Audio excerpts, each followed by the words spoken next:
So, welcome to LiberalViewer Sunday Live Clip Roundup. Thanks for joining me for what's the 1-year anniversary of the show, I believe. I've got almost 30 clips on several different topics for what I think should be a pretty good show tonight.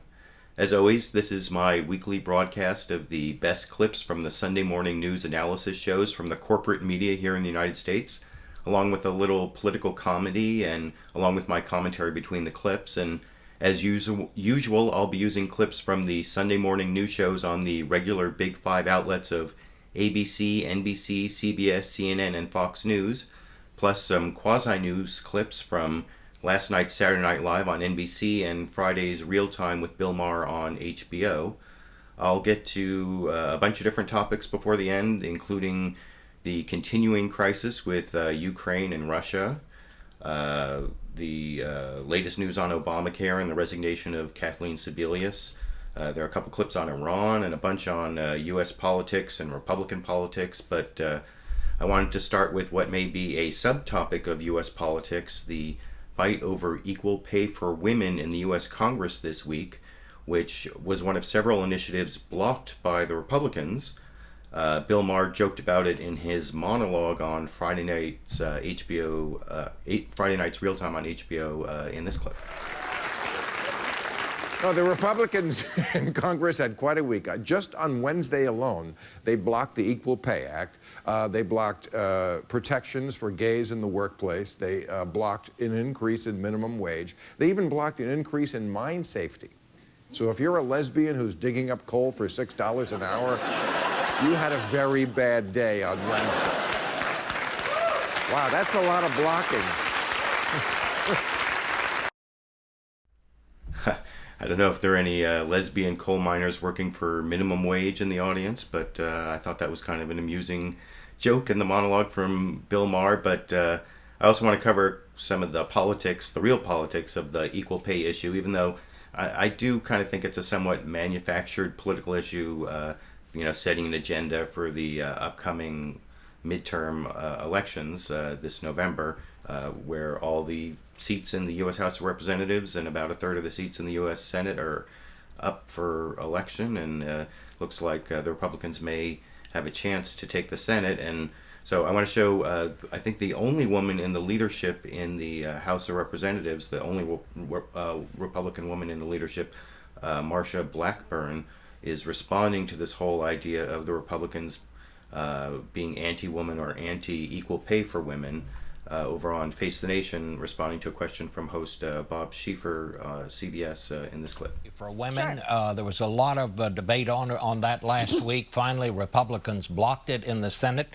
Are Republicans against equal pay for women, and is that going to be a good political issue in these coming midterm elections? You know, I find this war on women rhetoric just almost silly. It is Republicans that have led the fight for women's equality. Go back through history and look at who was the first woman to ever vote, elected to office, go to Congress. But why did governors. the Senate Republicans then block this? Well, because the legislation was something that was going to be helpful for trial lawyers, and what we would like to see happen is equal opportunity and clearing up some of the problems that exist that are not fair to women. We're all for equal pay. I would love for women to be focused on maximum wage, and I have fought to be recognized with equality for a long time. A lot of us get tired of guys condescending to us. But, you know, I got to tell you, one of the things that we need to do is look at access to capital. Small business owners that are female, that is their number one problem, is access to capital. We need to also look at regulations, how that is affecting them. Obamacare has been very unfair to women. We hear a good bit about this. Women are the primary health care consumers in the country. 80% of all health care decisions are made by women, whether they're for their family or elderly relatives that they're caring for. So I think that, and by the way, the White House paying women 88 cents for every dollar that a guy earns in comparable positions, and that's, you know, they need to go clean up their own act first. All right. So I guess the Republicans do have their talking points, and they do have at least one woman in the leadership in the House of Representatives to carry those talking points. Although, I don't know, blaming the problems of women on Obamacare and lack of access to capital and too much regulation, I'm not sure that really addresses the problems that most women face in the United States. And I also want to show Bob Schieffer immediately after Marsha Blackburn had a Democratic congressperson, Elijah Cummings, on and asked him to respond to what Marsha Blackburn had said. And so I want to show that clip here. Good to be with you, Bob. What about this? Marsha Blackburn says that Republicans are actually for equal pay for women, but yet it was blocked in the Senate by Republicans. What's going on here? I respectfully disagree with my colleague. Keep in mind, Bob, that white women are making 77 cents for every dollar a man makes. African-American women and Hispanic women 64 cents and 54 cents, respectively. There's something absolutely wrong with that picture. I have not seen them leading. As a matter of fact, they seem to be very much against it. And for the life of me, I cannot understand why. Let me go back to...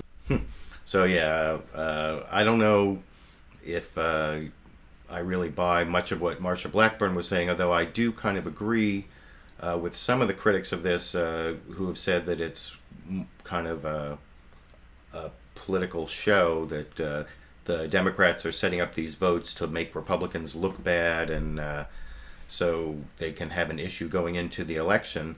But on the other hand, I mean, that's a lot of what goes on in Washington, D.C., especially these days, and to some extent it's working, as the last clip I want to show on the equal pay issue is from Weekend Update on last night's Saturday Night Live. This is Cecily Strong, one of the co-anchors, and you can see she made they did a little joke on equal pay laws on Weekend Update, and I'll show you that clip here.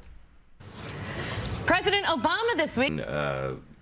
The Ukrainian special forces, or I guess the equivalent of the Ukrainian FBI, really, and some of these pro-Russian, and there's some dispute as to whether they're like indigenous pro-Russian people or they're outside agitators sent in from Russia, that have taken over a couple ethnic Russian cities in the eastern Ukraine.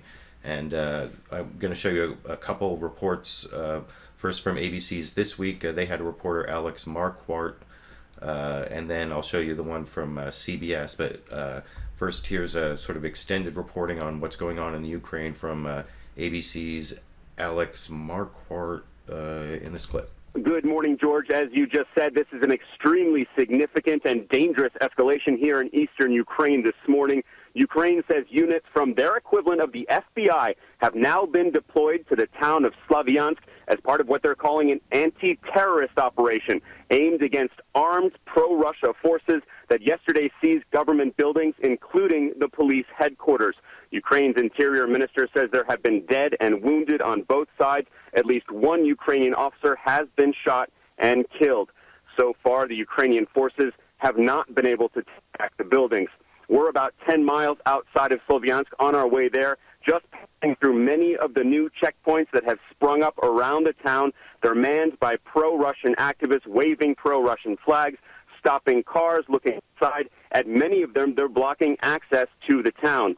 Across eastern Ukraine for the past week, we've seen government buildings violently seized by anti-government protesters, many of whom want to be closer to or even a part of Russia. The U.S. has directly accused Russia of being behind this new wave of unrest, which Moscow has denied.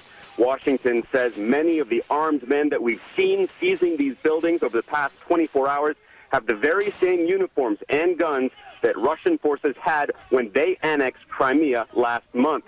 Moscow has warned Ukraine not to crack down on these protests, saying that violence against Russian speakers here would provoke a response. And with around 40,000 Russian troops, as well as artillery and fighter jets, lining that border with eastern Ukraine, the big fear now is that this new violence will give Russia an excuse to invade. So yeah, there's the breaking news as reported on ABC from their reporter Alex Marquardt. But there was also, if you want like a second source, there was a reporter on CBS, actually a Sky News reporter whose name is Katie Stallard. And I also want to show her report on basically the same breaking news over this clip. By phone. Yeah, we're actually in the centre of Slaviansk. We've just been at the police headquarters, which remains firmly in the hands of those armed protesters. They are openly carrying AK-47s with pistols in holsters on their hips, and they remain firmly in control of that building. They are reinforcing their barricades. There was a new delivery of tyres while we were filming. They have also filled sandbags, secured them with barbed wire, and they are preparing to defend themselves. People are walking in the streets. There is a crowd in front of the police headquarters cheering "well done," cheering on the men who are inside, chanting for a referendum and chanting "Donbass and Crimea are with Russia."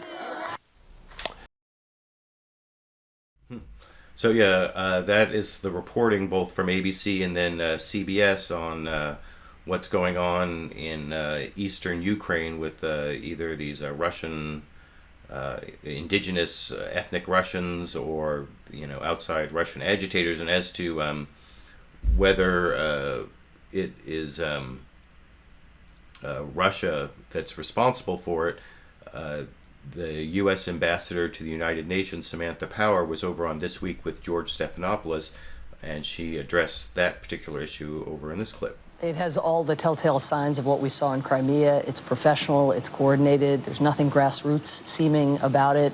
The forces are doing in each of the 6 or 7 cities that they've been active in exactly the same thing. So certainly it bears the telltale signs of Moscow's involvement. Martha, also... So yeah, there is Samantha Power, our diplomat to the United Nations, giving sort of the diplomatic response to whether Russia is responsible. And if you want the less diplomatic way and also the more anti-Obama administration take on that, I'll show you. John McCain was over on Face the Nation, and he basically said the same thing, that Putin was behind it, but not in as nice a way, or at least not as pro-Obama administration way, or I should say he spent a lot of time blaming Obama as well as saying Putin was behind it, as I'll discuss a little more after I show that clip. I think it's a result, very frankly, of our result to enact anything really meaningful or important as a result of Vladimir Putin's incursion and annexation of the Crimea, which was predictable, and what he's doing now is predictable.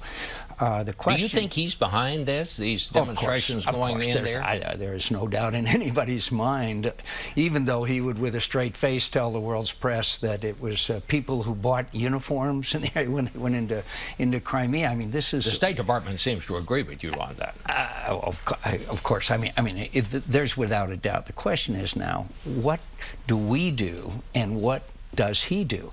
It's obvious that he is encouraged by the fact that we sanctioned a few people and suspended him. They didn't even throw him out of the G8. And unless we act with firmness and strength, including beginning, in my view, with giving Ukrainians some weapons to defend themselves and some very, very severe sanctions that may cost our European friends and us something financially in the short term. But the other thing is, the Ukrainians will fight.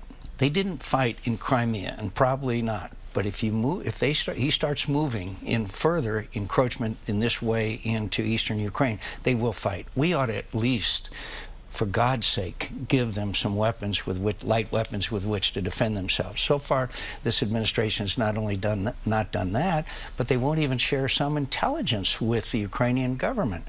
I can tell you from my conversations with people in the government, they feel abandoned by us. And so yeah, that's John McCain basically agreeing with Samantha Power about Putin being behind what's going on in the eastern Ukraine, but excuse me, adding in his blame of the Obama administration for not doing enough to stop it from happening.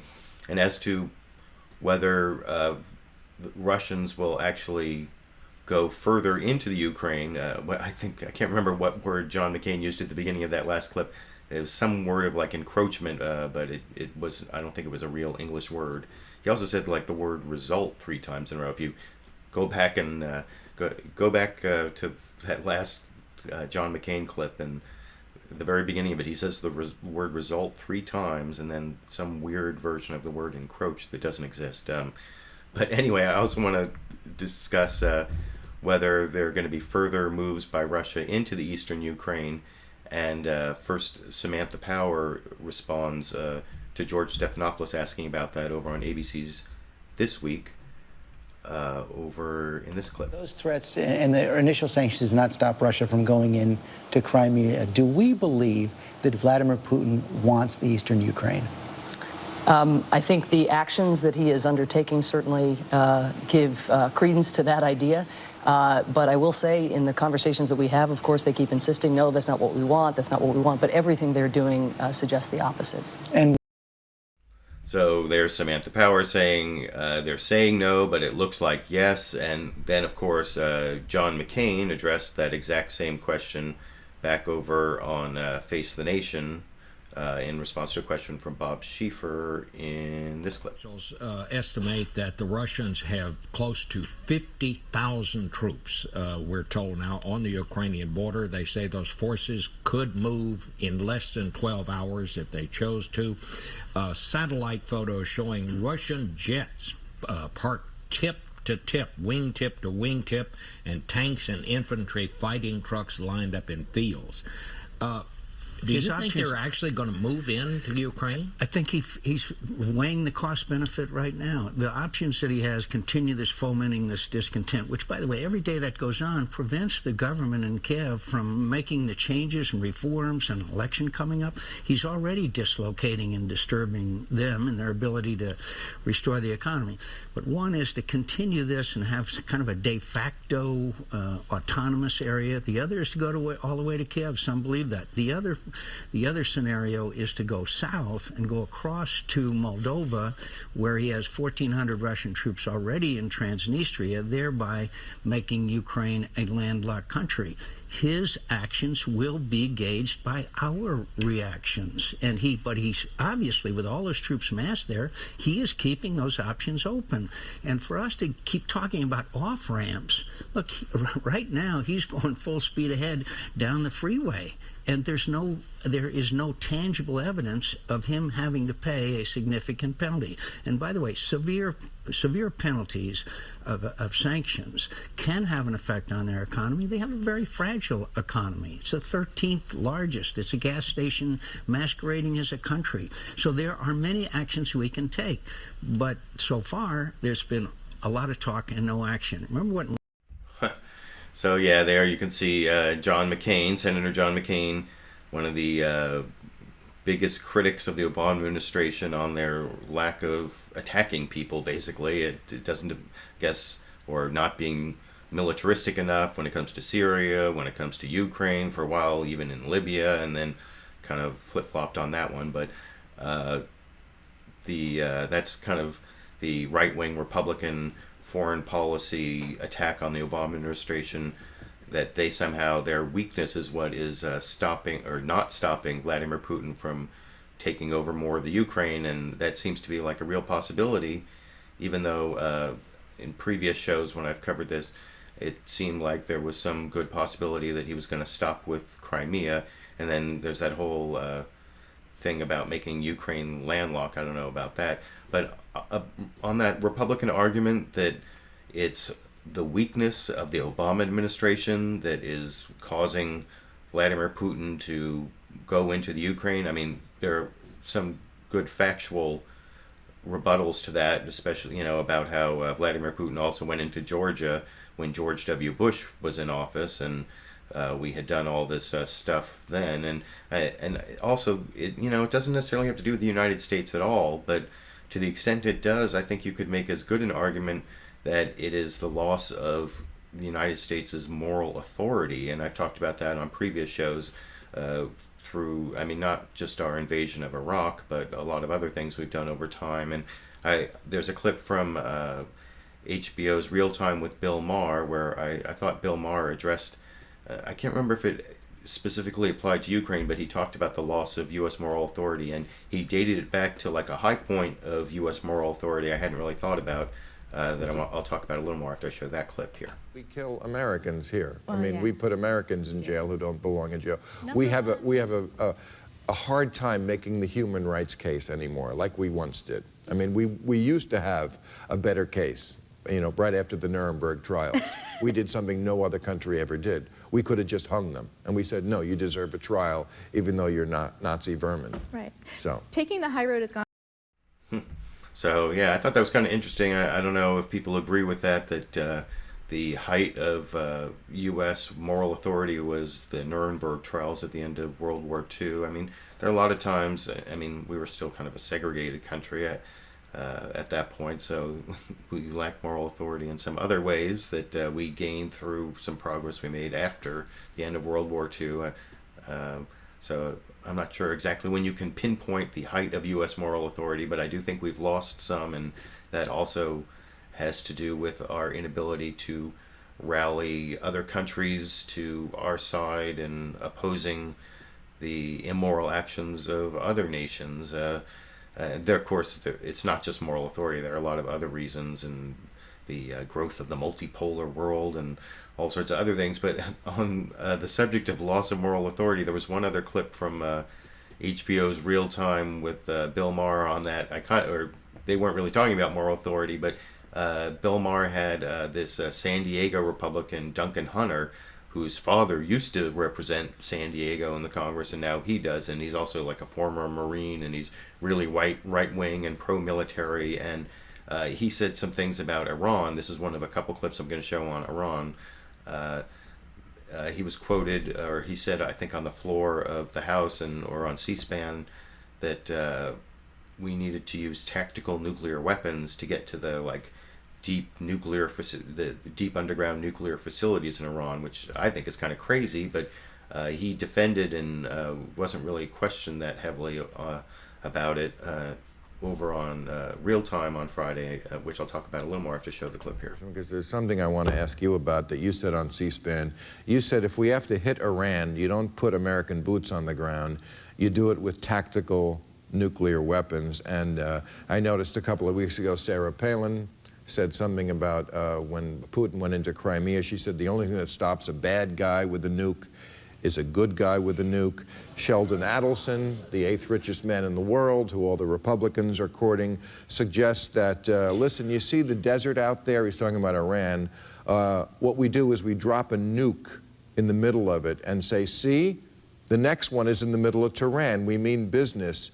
He said, we drop it in the middle of the desert so that it doesn't hurt a soul.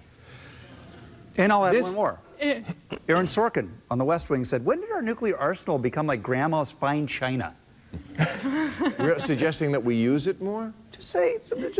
I mean, that probably was one of the bad guys. Yeah, that was one of the I'm sure it was a bad guy. I'm just saying this loose talk about nukes has got to end. I said, this nuclear weapons are supposed to be unthinkable. Unthinkable. Here's the problem. That's what we think in this country. And I said tactical nuclear weapons, which are made to go underground and blow up these big concrete steel manufacturing facilities in Iran. That's a bunker buster. It's not one of those that's big, not a tactical. No, that is a tactical nuclear weapon. A tactical nuclear weapon only works underground. That's what it's made for. No, that is what it's made for. Yeah, it's made to go underground, bunker bust, and contaminate the underground areas so they can't make nukes there anymore. But here's the main point. But other countries don't believe what we believe, Bill. Okay, they don't believe. Pakistan does not share the same values that we have. The only reason that Pakistan's kept in check, one of the main reasons, is because India has nuclear weapons. India and Pakistan check each other. And it's because they both have nuclear weapons that they're able to do so. It's power versus power. And there's a sense of the either. So, yeah, no one really questioned him on this whole tactical nuclear weapons as bunker busters. And I don't think I showed the whole clip, but Bill Maher actually started to say, oh, I'd never heard of that, and maybe that is something. But, I mean, when I was in college and studying history, I actually spent a lot of time studying the history of nuclear weapons.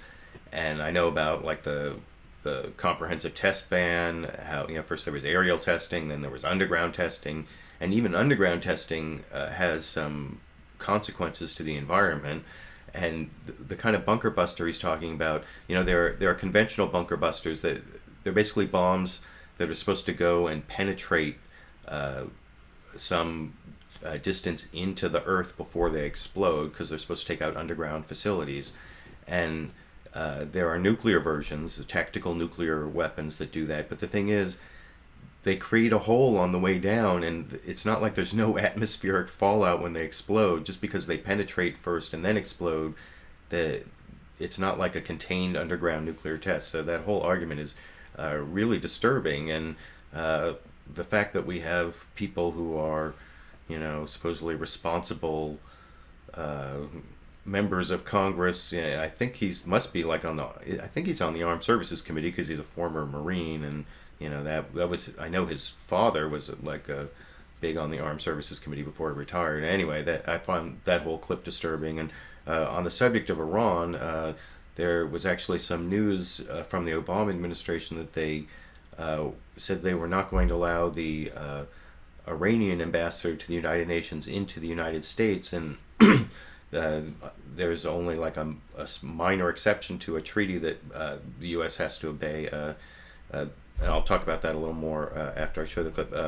Samantha Power, who was over on This Week with George Stephanopoulos, was asked by George Stephanopoulos about this, since she's the U.S. ambassador to the United Nations. And I want to show that clip, which I'll talk a little more about after you see it here. Clear that the United States is not going to issue a visa to the man that Iran has chosen as their ambassador to the UN, Hamid Abudalabi. And I want to show the 1947 agreement that put the United Nations headquarters in New York says very clearly, the federal, state, or local authorities of the United States shall not impose any impediments to transit to or from the headquarters district of representatives of members or officials of the United Nations. The only exception, of course, is national security. How would granting a visa to this ambassador harm U.S. national security? Well, first, we take our host country obligations very seriously, but part of our obligation as the host country is to review visa applications. We've made clear to Iran that this nominee is not acceptable to us, and we think the best way to resolve this issue is for them to pull it back and put somebody else forward. We're also focused, of course, on continuing the P5+1 process on the nuclear issue, and again, nothing in this quite public confrontation so far has had any impact on that. They've made it clear that they're not going to pull the ambassador back, and this ambassador served in Italy, Australia, the European Union. Are you confident this is not going to harm these other talks? Again, so far, we had talks just last week. We'll have more high-level talks in the next month, and our experts are meeting every day. We have not seen this issue influence those talks in any way, and the urgency, of course, of that issue is plain to everyone. So we would expect that Iran's own interest in getting out from under economic sanctions, which is what it says it wants, our interest certainly in making sure that Iran doesn't possess or develop a nuclear weapon, that's what's going to be paramount here. So yeah, I thought that was kind of interesting about how there's this fight going on between the United States and Iran over their diplomat that supposedly isn't going to bleed into these ongoing talks.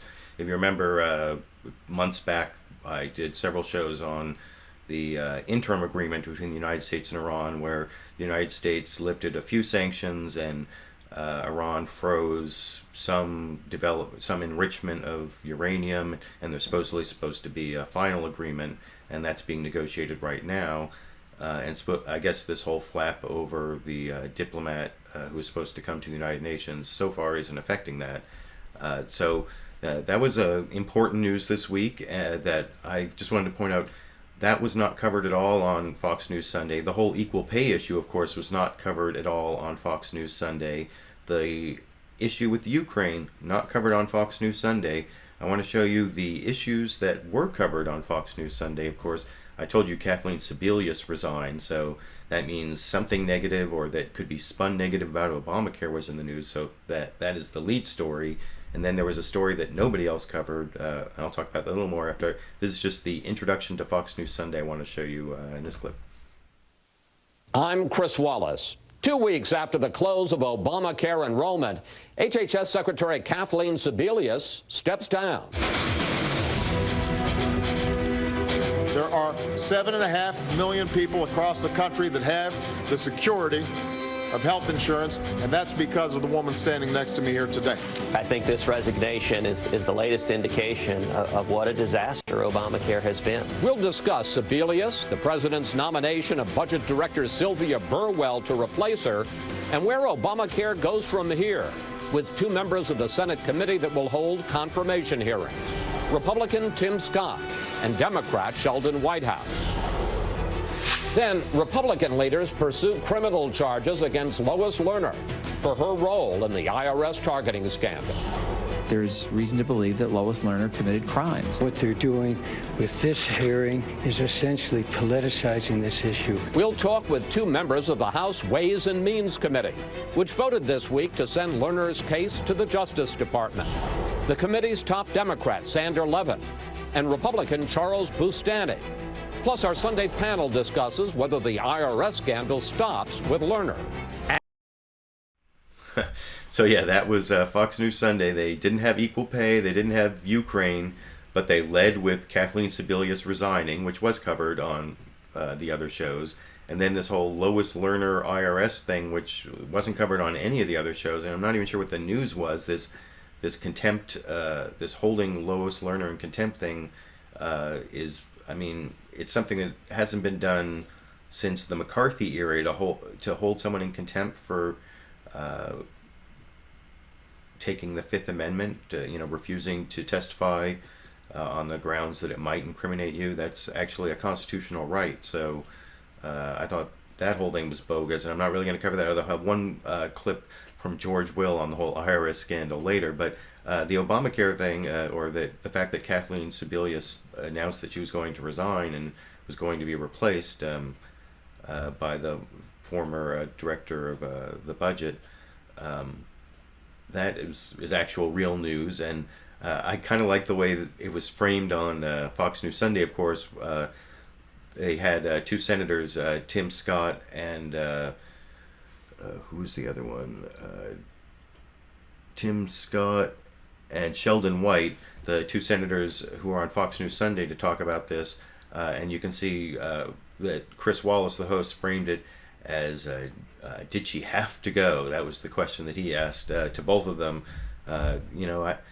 Fox News seems to be one of the few places where they tee up questions to people on their side that kind of helps them start off with the talking points already in place, and that was definitely the case with Tim Scott on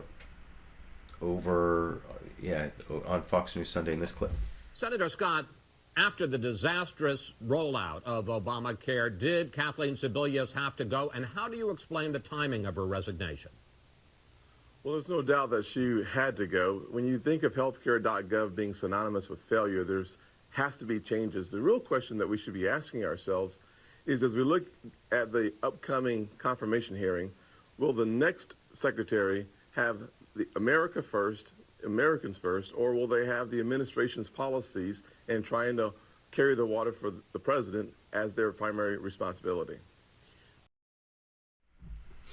So yeah, that was kind of a mediocre answer, I thought, from Tim Scott. He, like most of the work of that partisan answer came from Chris Wallace more than Tim Scott, I thought. And if you really want to see the partisan wheels get spinning over on Fox News, even from their supposedly straight news anchor Chris Wallace, check out the way they asked the question to the Democrat Sheldon Whitehouse.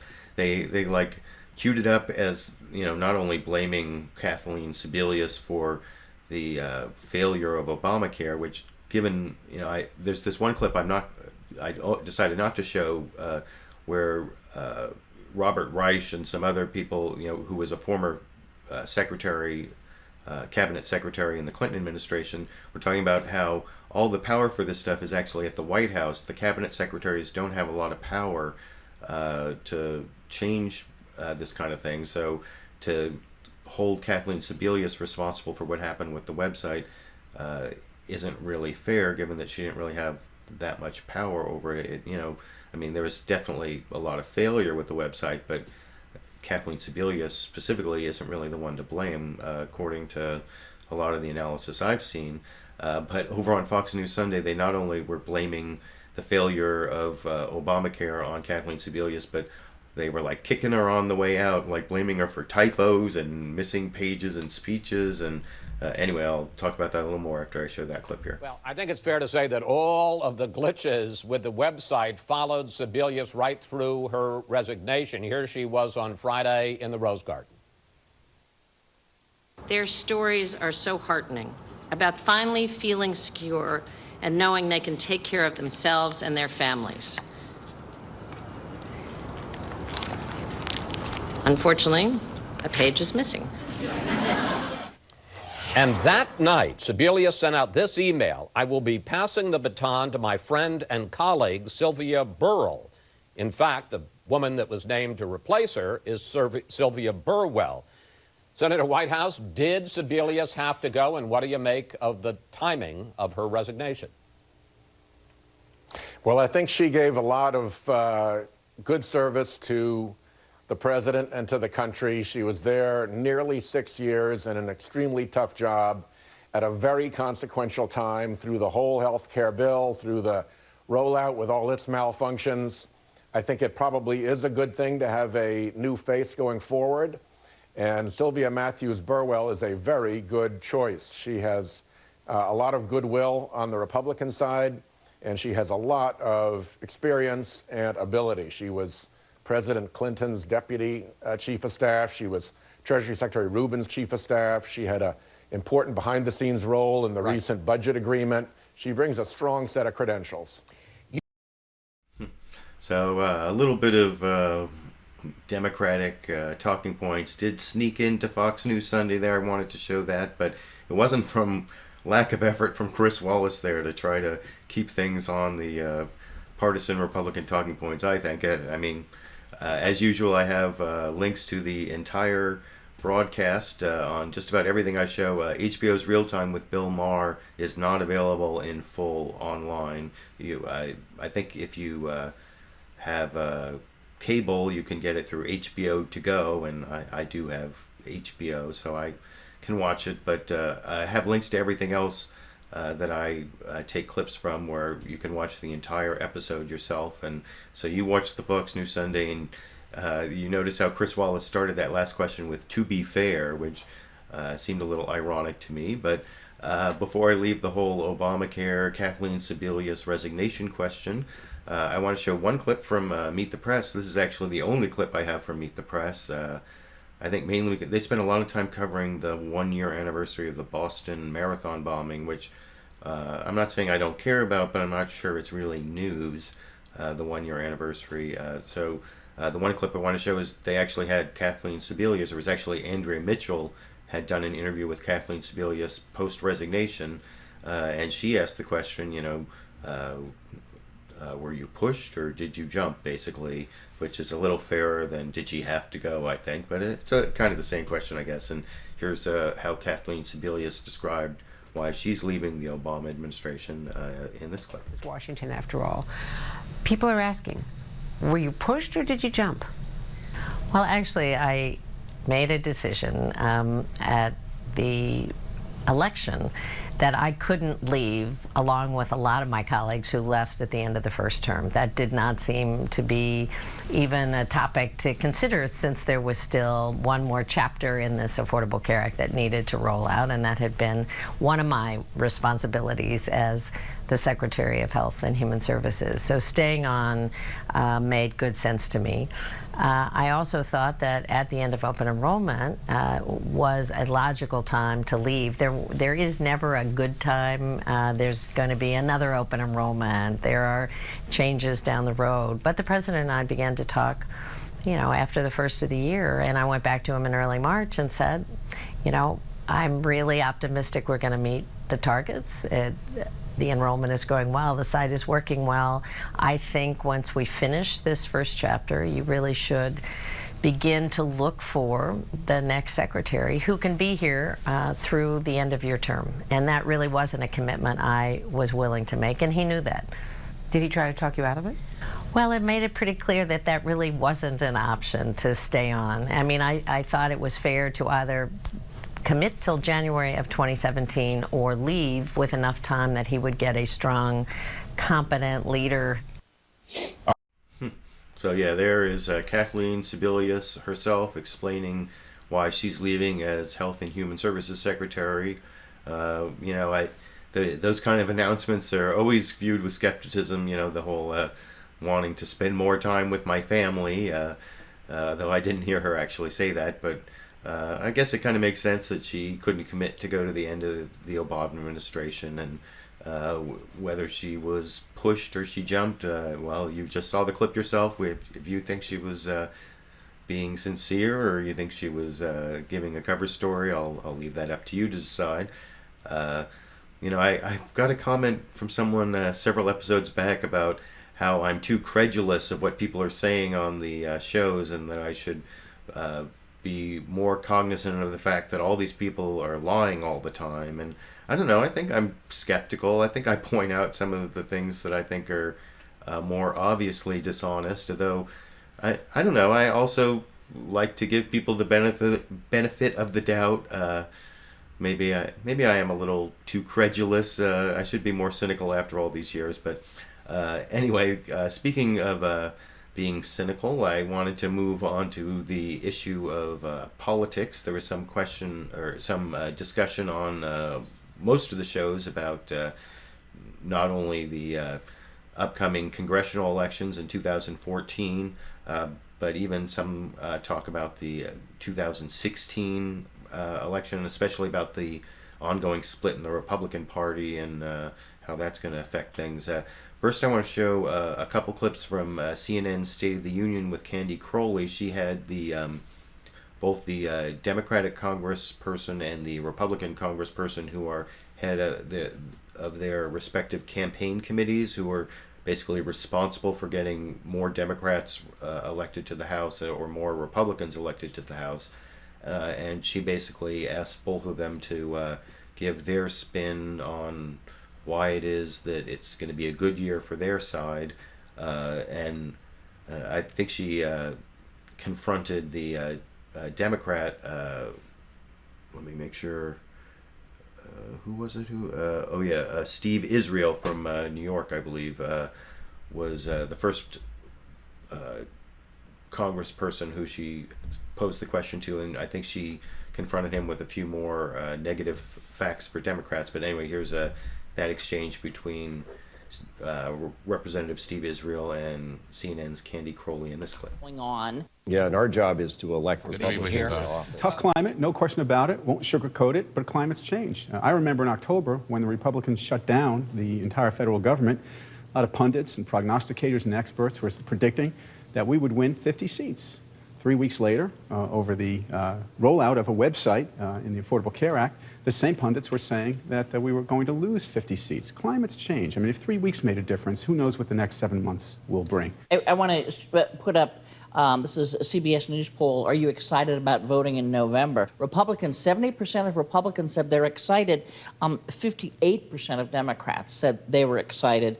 Independents, 47%. First, on that poll, the two most important words were in November. It's not November.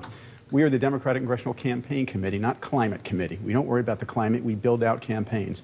There is unquestionably going to be an issue of voter drop-off. There always is. And we're using every tool in our toolbox, accelerating our investments in field, putting people on the ground. We've got 33 districts covered with staff in order to deal with that drop-off. And secondly, it is true that the president's numbers may not be where the president wants them to be, but we're running against a Republican Congress whose job approval is a fraction of that.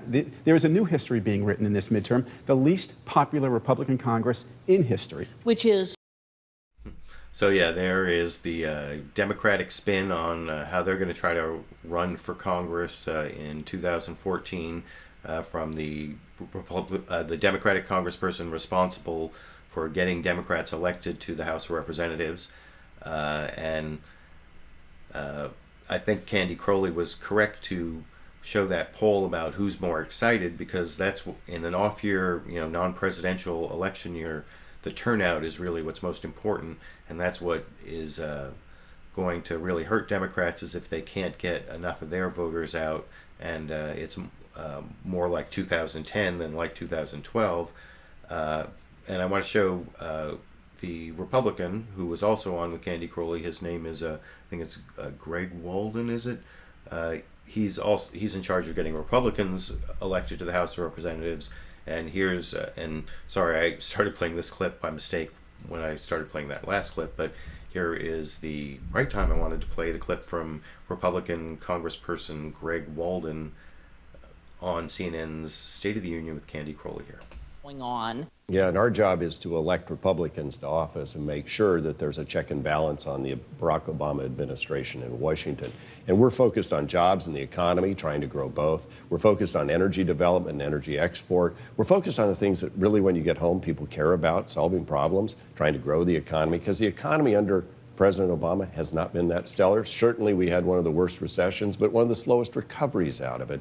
And people are really concerned about the future of the country. Yeah, but people don't much like Republicans these days. What is your overall sort of imagery? We had that big, after the election, the Republican National Committee was going to start changing things and reshaping the image. Right. Hasn't seemed to help Congress at this point. Well, you know, remember, Congress is controlled also in the Senate by the Democrats. So when you talk about Congress approval ratings, remember you've got Harry Reid and the Democrats running the Senate. And the bills that we've passed in the House, some of which, by the way, have been on pretty big bipartisan margins, to create jobs in America, to develop energy in America, languish in the Senate. And that's unfortunate, because we should work together to solve these problems, to grow jobs in America, and actually deal with the things that people at home care about. They don't care as much about one party's image or the other. By and large. So yeah, that was the Republican spin, and things are kind of going the Republican way at the moment, although I do agree with what Steve Israel, the Democrat, said about how the climate could change between now and November. And I think that there is more of a long-term problem for Republicans, even if they get turnout going their way in 2014. In 2016, they're facing a real demographic problem. And Senator Rand Paul, who may be running for president, I think most likely is running for president in 2016, he was interviewed by Jonathan Karl over on This Week with George Stephanopoulos. And Jonathan Karl asked him specifically about reaching out to minorities, and he is doing a lot of outreach, but I didn't think his answer was that good, as I'll discuss a little more after I show that clip here. Thank you. You've been out to Berkeley, Howard University, Detroit. I mean, you are going after audiences that we don't see Republicans go after, minorities, young people. They voted overwhelmingly for Barack Obama. What is your party doing wrong to alienate so many young voters, minorities? You know, it's a hardened resistance. It's been going on for decade after decade after decade, so it's not going to be easy to change. We got 3% of the vote in Detroit. There's not one Democrat that's offered to help the people in Detroit. I went to the people of Detroit and I offered them $1 billion of their own money to try to help them recover. But you're offering tax cuts. I mean, if you don't have a job, if you're in poverty, tax cuts aren't going to... That money will be left in the hands of businesses that people in Detroit are already voting on. Let's grow those businesses and they will employ more people. So I'm sure you saw... So yeah, I think Jonathan Karl kind of cut through a little bit of the baloney there from Senator Rand Paul and his outreach, saying, you know, you may be reaching out to minorities, but you're reaching out to them with tax cuts that don't really help them. And in a way, it kind of reminded me of that previous clip I played from the Republican Marsha Blackburn when she was talking about how Republicans aren't anti-women because the problems of women can be solved with access to capital and less regulation. And, you know, it's kind of like we're reaching out to these minorities and to women, but what we're reaching out to them with is Republican policies that don't really help them. Or maybe that's my interpretation. I'm not sure. I guess you can tell me in the comment section what you think. And once I get done with the clips, I'm about 2/3 of the way done. I'll look down in the comment section. Maybe we can get a little live discussion going. But I also want to show a clip from... this is showing how the Republican outreach to minorities and people who Republicans don't normally do well with. There was this opening on Saturday Night Live last night where they had Taran Killam playing Republican Paul Ryan, And then this guy, what's his name, Beck, Bennett, a featured player on Saturday Night Live. On the left there, he was playing Jeb Bush, and they were talking about how it was kind of a parody of the Republican outreach that Rand Paul was talking about there. And like I said, you can see the entire Saturday Night Live episode by clicking on a link down in the video description. But here is how Saturday Night Live kind of parodied the Republican outreach on same-sex marriage over in this clip. Now we've got a whole new platform young voters are really going to love. For example, a lot of you out there are probably in favor of gay marriage, right? We thought so. Well, you're in luck, because the new GOP is not going to talk about it as much. That's pretty tight, isn't it, Thugs? Mm-hmm. Now, yeah, that's kind of the extent of the way the Republican outreach has been going. And it's kind of been disappointing, because I remember back at the beginning of 2013, and you can see this even, I was talking about how this is the 1-year anniversary of LiberalViewer Sunday Live Clip Roundup. In some of those early shows, I think if you go back and look, I was talking about how it was almost certain that there would be comprehensive immigration reform, because Republicans have learned their lesson and they're going to reach out to, they can't stand to lose the Latino vote in 2016. They're going to be doomed as a party. And actually on that, I want to show a clip from Ron Brownstein, who is a political analyst who I've watched for years. He's over at the National Journal right now, and he was talking about how just the demographic math is going to doom the Republican Party unless they come up with something different. And I'll show you that clip here. Look, at some point, we are just talking about math here. Mitt Romney won a higher share of the white vote in 2012 than Ronald Reagan did in 1980. He lost by 5 million votes. Barack Obama lost white women by a bigger margin than any Democrat since Walter Mondale in 1984. And he won. And the odds are, if Hillary Clinton is the nominee, she will not lose white women by 14 points, which means the only way for Republicans to win will be to improve among minority voters. Let me give you one last number. There's only one Republican nominee since 1976 who has held the Democratic nominee to less than 78% of the combined vote among minorities. That was George W. Bush in 2004. So maybe there is a little bit of a model here for a party that is looking at a demographic challenge in 2016 very different than 2014. I think there are a couple of points. So that is the argument that the Republicans have to reach out. But I also want to show a clip over from Fox News Sunday. Brit Hume was he was talking about this speech that Eric Holder gave, and I'm not going to go into all the details of that, but he said something that made me realize why the Republicans have a long way to go reaching out on issues like race, because there are too many people who think like Brit Hume. Here's what he was saying about how Eric Holder and President Barack Obama, whether race has been a problem or a benefit to them, and I'll talk about that a little more after I show that. Elsewhere, and this strikes me as kind of crybaby stuff from Holder. My sense about this is that both Eric Holder and Barack Obama have benefited politically enormously from the fact that they are African American and the first to hold the jobs that they hold. And this, I don't know if he specifically meant race or not. I suspect perhaps he did. But to those two men, race has been both a shield and a sword that they've used effectively to defend themselves and to attack others. And I think it is depressing at this stage in our national life, after all we've been through on this issue, and given the overwhelming consensus on the issue of civil rights, that this kind of stuff is still going on. Well, I don't know about all that.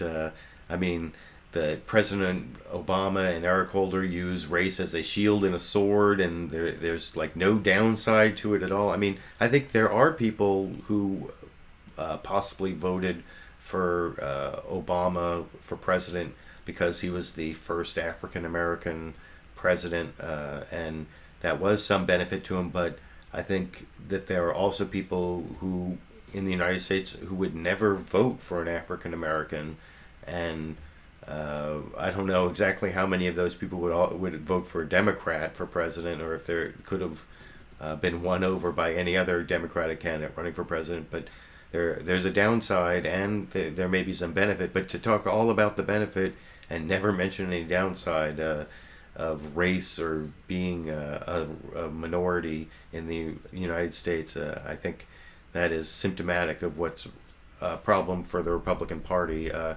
Ron Brownstein, I showed him talking about the math that's going to doom the Republican Party if they don't do better with the changing demographics of the United States.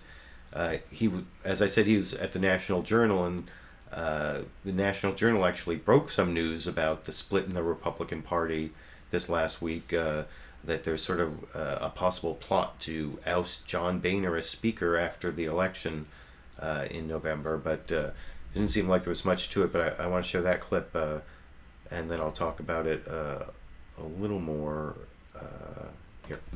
Little news made by your outfit. Collie, yeah. Big, and it's been all over Yeah. the internet. And it is, to me, the nugget that was most fascinating was that 50 conservative House members have already signed on to the idea of trying to push Boehner aside right after the elections and maybe make a deal with Cantor, who knows. Right. But nonetheless, pushing Boehner aside. How realistic is that? And before you answer, I want to play something from Greg Walden, who heads up the Republican campaign committee on the House side. Nobody works harder to maintain and grow our majority than Speaker Boehner has. He has the toughest job in Washington, D.C. when you think about it. And I think he's done a good job, and I think he'll get reelected as Speaker. Well, look, generally speaking, I think you'd say Speaker Boehner is in a stronger position than he was, say, 2 years ago. The big change in the dynamic will be, though, if Republicans take the Senate in November, I think the voices that want a even more confrontational approach will gain strength inside the Republican caucus, and I think that would create a new lane of threat for him. So yeah, that's a kind of an interesting thought experiment as to how taking over the U.S. Senate, which is, a previous Liberal Viewer Sunday Live clip roundup. I think a couple weeks back I showed Nate Silver giving his prediction that there was a 60% chance the Republicans would take over the Senate. And so it's kind of an interesting thought experiment about how that may make the Republicans in Congress more radical and may cause problems for John Boehner's speakership, although I saw some other clips on that, or some other people talking about that I didn't take out as clips for the show tonight, that had people saying that basically John Boehner's speakership isn't in trouble because there's really nobody else who could be Speaker other than him. But I don't know. I did want to show that clip, though. And before I leave the subject of the split in the Republican Party, I want to show one more clip from Senator Rand Paul being interviewed by Jonathan Karl over on ABC's This Week with George Stephanopoulos. And he was asked about his split on foreign policy, and how he shows this clip from Liz Cheney saying that Senator Rand Paul gets his foreign policy from Rachel Maddow. As has happened in several of my previous clips of Republicans who may be running for president, he invokes Reagan, but Jonathan Karl's ready for it. And I want to show that whole interaction in this clip. We saw Liz Cheney said Rand Paul seems to get his foreign policy talking points from Rachel Maddow. What's your response to that? It's kind of funny because it's funny that my talking points would come from Rachel Maddow. She is not my biggest champion, so it's a kind of a funny remark, I think. But if you look at it, I mean, you look at drones, you look at NSA surveillance, you were one of 2 senators to vote against the Ukraine bill. You were one of 2 senators against a resolution on Iran and nuclear weapons. I mean, on these issues, you are more closely associated with the left. I think that's an incorrect conclusion. I would say my foreign policy is right there with what came out of Ronald Reagan. But Reagan went through a huge defense buildup. One of the first things you did when you got elected was propose a nearly $50 billion cut to the Pentagon. I mean, bigger than the sequester. In proposed increases in spending. I haven't really had a dip down in spending. Sequester actually didn't cut spending. Sequester cut the rate of growth of spending over 10 years. But the point is, you proposed curbing defense spending more than the sequester. Even though I believe national defense is the most important thing we do, that it isn't a blank check. Some conservatives think, oh, give them whatever they want, and that everything's for our soldiers, and they play up this patriotism that, oh, we don't have to control defense spending. We can't be $1 trillion in the hole every year. In 2020. So yeah, there's Senator Rand Paul defending charges that he's an isolationist or a leftist on foreign policy, and I was especially amused by how Jonathan Karl had a ready response to the "I'm like Reagan" predictable line of argument that seems every Republican candidate goes to. I even made like a specific video about that a couple weeks back about Ronald Reagan hero worship goes too far, and Rand Paul, Ted Cruz, everybody seems to call on Reagan. And I even showed a clip of President Barack Obama when he was running, saying some somewhat positive things about Ronald Reagan. But I don't know if Rand Paul is going to be the Republican nominee, but everything he said there sounded to me like he's running for president, that he's got all the talking points ready for the primaries. And I don't know exactly what are going to be the issues amongst the Republicans. It seems like there are certain things that keep coming up that only Republicans care about, like, you know, Benghazi and the IRS scandal that I showed that one clip from the beginning of Fox News Sunday, and I'll show one more clip on the IRS scandal. This is George Will, who used to be on ABC, the conservative on ABC, and now that he's over on Fox News, he said some things that seem a lot less reasonable than what he used to say over on This Week with George Stephanopoulos on ABC, or he actually used to be on This Week with David Brinkley on ABC when I used to watch these shows in the 1980s. And anyway, here he was asked by Chris Wallace why he thinks the IRS scandal is one of the top 3 scandals in recent American history, and I thought what he said was kind of ridiculous, as I'll discuss a little more after I show that clip here. George, I was struck a couple of days ago on our sister broadcast, special report, when you said that there have been 3 great scandals over the last 40 years here in Washington: Watergate, Iran-Contra, and IRS. A couple of questions. One, why do you think this rises to that level? And why do you think the investigation has stalled? The investigation, to take the last first, has stalled because the Justice Department has already leaked its conclusion, which is that no one would be prosecuted. It rises to that level because the Internal Revenue Service is the most intrusive and potentially the most punitive institution of the federal government, and has So yeah, he goes on to give a whole bunch of facts about the IRS scandal that I didn't include in the clip, but I thought that was pretty ridiculous as a former criminal defense attorney for someone to say the IRS is the most invasive and most punitive part of the government or the federal government. I think you have to be like a rich person to look at it that way. And on the subject of the split between rich and poor in the criminal justice system, I want to show one clip. This is the final clip from HBO's Real Time with Bill Maher. He had Matt Taibbi on, who has a new book out called Division, about the split between rich and poor, and I think especially in the criminal justice system. I haven't read it yet, although I do have this book here, The New Jim Crow, about that I'm hoping to read. Right now I'm working on Loudest Voice in the Room, about Roger Ailes. I'm partway through that, and then I'll get to New Jim Crow. Maybe I'll get the Matt Taibbi book, but here's Matt Taibbi talking about how the criminal justice system may be a little bit more intrusive and punitive than the IRS, especially for people who aren't rich, responding to Bill Maher talking about how poor people have it especially bad these days in the United States in this clip. You also get into the idea that there is some sort of psychological phenomenon going on in this country where we really are sort of loathing the poor and feeling like some people are more worthy of rights than others, that it's almost a crime just to be poor. Yeah, no, and this for me is something that reminded me very much of my days. I actually am old enough to have gone to college in the Soviet Union back in 1990. Wow. And I remembered when I was there that one of the first things I noticed was that there were 2 sets of laws. You know, there was the written laws that everybody ignored, and then there were the unwritten laws that everybody followed. And there were 2 classes of people: one who went to jail for things like having blue jeans or having dollars, and there was the other class, like the directors of our university, who were never going to go to jail. And that's what we're entering that stage of our history here in America, where we just know that some people, like the heads of these banks, they're going to pay fines. They're not going to go to jail for any of What this is stuff. the one that was laundering drug money to HSBC. HSBC. HSBC. And they got, nobody went to jail for it. What did they do? So they laundered $850 million for a pair of Central and South American drug cartels, including the infamous Sinaloa drug cartel, which is suspected in thousands of murders. It was so brazen that they had teller windows specially fitted for the boxes of cash that drug dealers would be sending through into the banks. And these guys admitted it. I mean, it wasn't like they were, they denied it in the end. They admitted it, and they paid a fine, and everybody walked. Not a single day in jail for any of these people. And then you think about people who are sitting in jail right now in America for smoking joints, for slinging dime bags on a corner. I mean, it's just morally unjustifiable.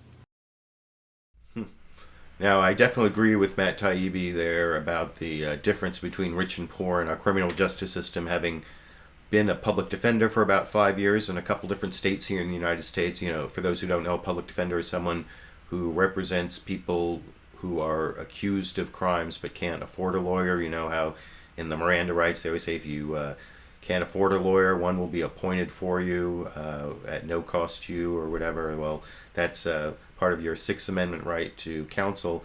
Some people think public defenders aren't real lawyers. I heard a public defender explain that the other day. That I thought it was kind of funny. But yeah, public defenders are real lawyers who go to law school and then they work for the Public Defender Service and defend poor people who are accused of crimes. And in my 5 years in the criminal justice system, representing the indigent, which is the majority of people in the criminal justice system, I think what Matt Taibbi said is almost completely true. That I guess the one thing I would say is that sometimes rich people do get caught up.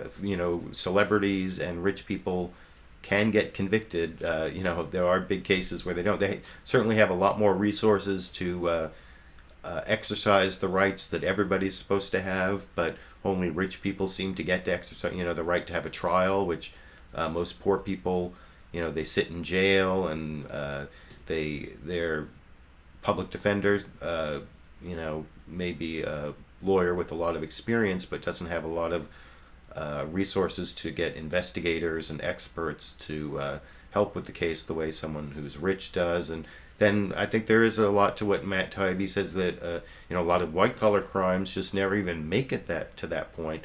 The Justice Department is happy to get these large fines and keep it as a civil thing. It's not just that HBSC case, the whole Goldman Sachs settlement that I talked about a few months back. It's the same kind of thing. So I want to show that clip. And before I finish up, I want to show one more clip. This wasn't, it was kind of strange the way things were covered differently on the Sunday shows. I pointed out some of the discrepancies. A lot of them did stuff on the Boston Marathon anniversary that was this week, and one thing that was covered only on This Week with George Stephanopoulos, which we talk about Ukraine a lot, but there's a lot of violence going on in Africa, and Samantha Power, who was on This Week with George Stephanopoulos, was talking about the Central African Republic and why we should care, and why it's both important in terms of humanitarian reasons and national security reasons, in response to a question from George Stephanopoulos about, what's our national security interest in these humanitarian crises, and I'll show that final clip here. Many argue that we have a moral duty on humanitarian grounds to intervene, but what do you say to those who say, who want more? They say this may be terribly sad, but we should act only when U.S. national security is at stake. Well, take the Central African Republic. You both have the devastating, heartbreaking, systematic targeting now of the Muslim population. You also have retaliatory attacks against Christians. That is just so painful to see these people suffer, to see parents who've had their children literally killed before their very eyes. I met the widow of a man who'd been doused in gasoline and set on fire in front of her. That matters, and I think you can appeal to the heartstrings of the American people, who are extremely generous, very empathetic, and have proven that time and again. But on the other hand, or on the other side, this is a population that can be radicalized. Most of the Muslim population now in the Central African Republic has been displaced. They're all gathered together, and we know how dangerous that can be as unsavory elements get in and try to exploit that. So they're both interests, humanitarian and national security. You know, So I was good to see that that kind of topic got covered at least on one of the big five corporate media Sunday morning news shows this morning, what's going on in the Central African Republic, because that's the kind of conflict that doesn't get the kind of play that, white people problems in Europe and the Ukraine and Russia, and which is also more directly related to U.S. national security. We have a lot more national security interest in what's going on in Europe than Africa. Just historically, that's been U.S. foreign policy for a long time, and the reason for that, I don't know. Maybe some of the people, I have some ideas, but not that I'm gonna be able to tell you right off the bat, but maybe some of you have some ideas. Post it down in the comments. I'm almost in an hour and 15 minutes already. I think I went through all those clips, and I did have 60 or 70 people showing up live, and I want to honor that and see what's going on in the comment section. See if I can scroll through, and let me go back down to the bottom first and see what people are saying after I started here. Let's see. People talking about how I was late. Oh, there we go. And Pat's Rule 213 says you really should drink water before the show. Well, I drink water right before the show and during the show, and it just talking for an hour, especially after spending all day working on the show. I don't know. I'm doing the best I can. Let's see. I see you're talking to each other here. Daddy Ben Forcer, D-A-T-T-E Ben Forcer says there is no gender wage gap for equal work. This is a feminist lie. Well, the 77-cent figure isn't completely accurate. That's not completely comparable job for job, but I wouldn't say it's a feminist lie. And there are a lot of sexist assumptions in the system that make it harder for people who stay at home or for some period of their career to end up with the same pay. And I don't know. And the fact that women are the ones who are expected more to stay at home is part of that sexist assumptions in society. I've actually been thinking about making a video about that, about something I saw that Thunderfit talked about blaming the unequal achievement in careers on sexual dimorphism, and there's a little bit to that, but I don't know. I may make a video about that in the future, but I don't think I can go into it in great detail at this point, but I appreciate that comment. Let me scroll up a little more, see if I can get beyond the equal pay.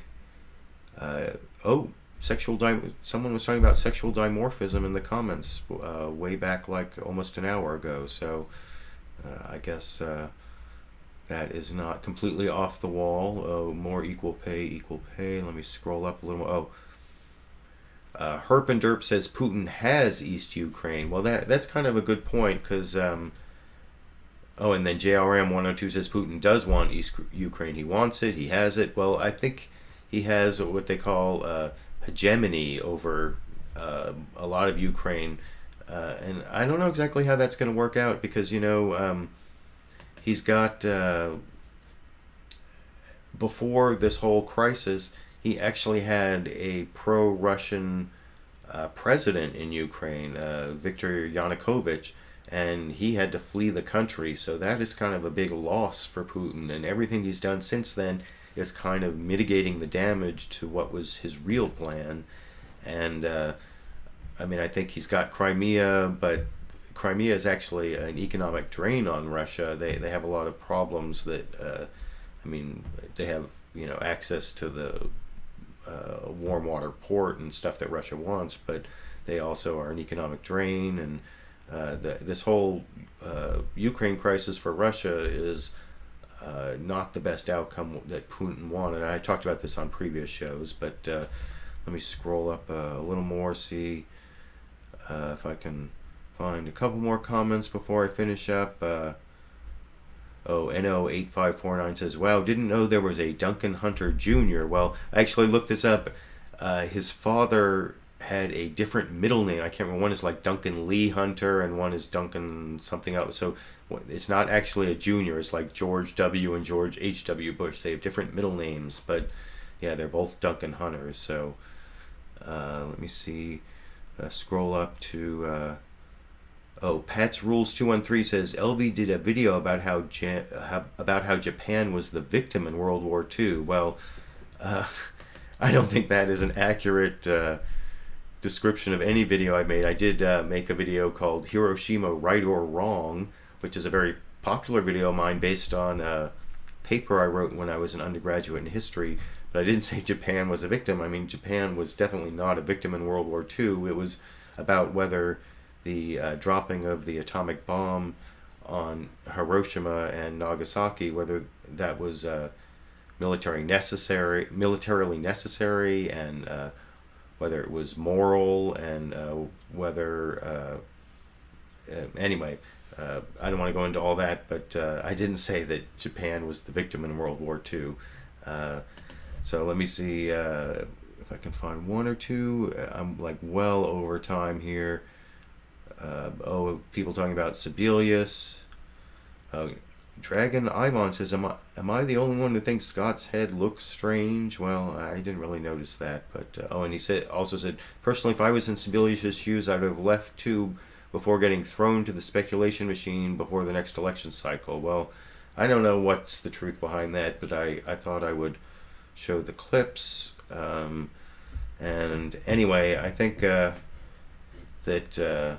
I am over an hour and 15 minutes, which is usually like my I try to stop at an hour and 15 minutes. So anyway, I do want to thank you all for joining me. I hope you enjoyed the clips I picked out for you. I spent the day looking through all those shows and capturing and processing and getting them all ready and putting them in order. And I hope you thought that they were informative. I do this every Sunday for the last year now, for LiberalViewer Sunday Live Clip Roundup at 6:30 p.m. Pacific, so keep watching for that and joining me every week. I plan to be doing it for the foreseeable future for my viewers in the United States. I hope you enjoy the end of your weekend and whatever actual broadcast professional shows. I saw people talking about Game of Thrones. I'll be watching that too. Mad Men, and all sorts of other...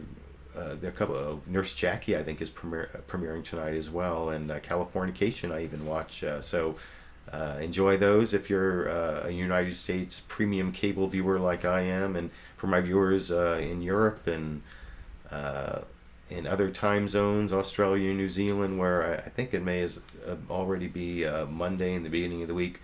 I hope you enjoy the beginning of your week. I hope I made you all start your week a little bit more informed about what the